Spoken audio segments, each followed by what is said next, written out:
You are now tuned in to the recap with the GoodFellaz podcast. Real topics, real talk, real entertaining. Yo, check this out.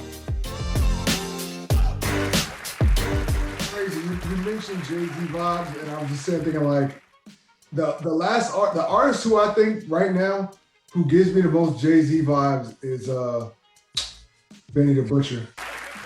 Yeah. We went back to that King of New York, and I'm like, Yeah. it went off a straight like sound, swag, and potential. I think if he dropped, he says the thing like, you know how fickle America is. I think he could take that title with another like full length LP. I think he could take that because that dude he got the full package. He's a good. He's a good mix.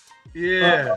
He's a good mix between like Jay-Z with a little Nas sprinkled in there. I was actually gonna say if we were coming to like recent albums that I liked, but it was too early, like The Plugs I Met Part 2. Part 2 is crazy, yo. Great album, yo. Like it's too soon to call it a classic, but that's a damn good album, yo. Do you have Tana Talk? Mm-mm. I haven't listened to it. 97 Hove. Listen to that one and get back to me because that's the one that put him on the map. Really.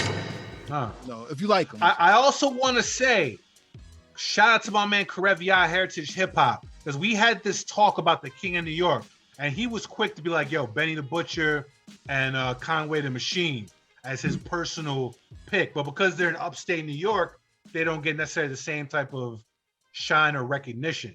But I feel like, yo, Griselda, the whole Griselda group is fire. But Benny the Butcher, I feel like he is maybe an album and a hit single away from really taking the King of New York, like taking the throne. Yo, I don't listen to a lot of that nowadays. Like I can't hear like dudes shooting everybody. I can't that's that. But his stuff, he talks about those topics, but you feel like you're listening to somebody who's actually been through the stuff Yeah.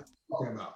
And I think that's the difference. It's the authenticity of it. Like I think, Drake, for whatever you think Drake has always been authentic in his music.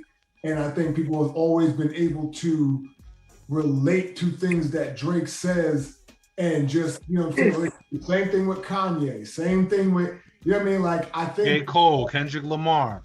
Yeah, the best artists are able to just speak from their soul and just grip you. It's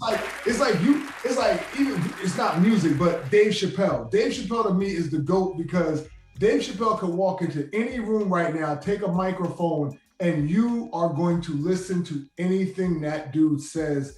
And it's like, you know what I'm saying? He's just somewhere else right now. Yeah, it's like he's not even doing stand-up. He's just talking, and it's funny. He's just getting paid to just talk and speak and but it's just him. Like he's just a person. He's a draw.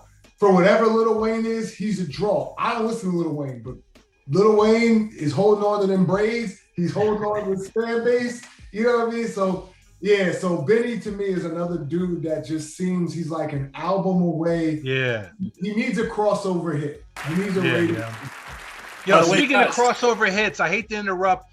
Speaking of crossover hits, we are the recap with the GoodFellaz show. Unfortunately, it's time to pay them bills. We're going to come back and we're going to delve into what actually makes a classic album. We're going to go there. We're going to break it down. But until then, time to pay them bills. See you on the recap.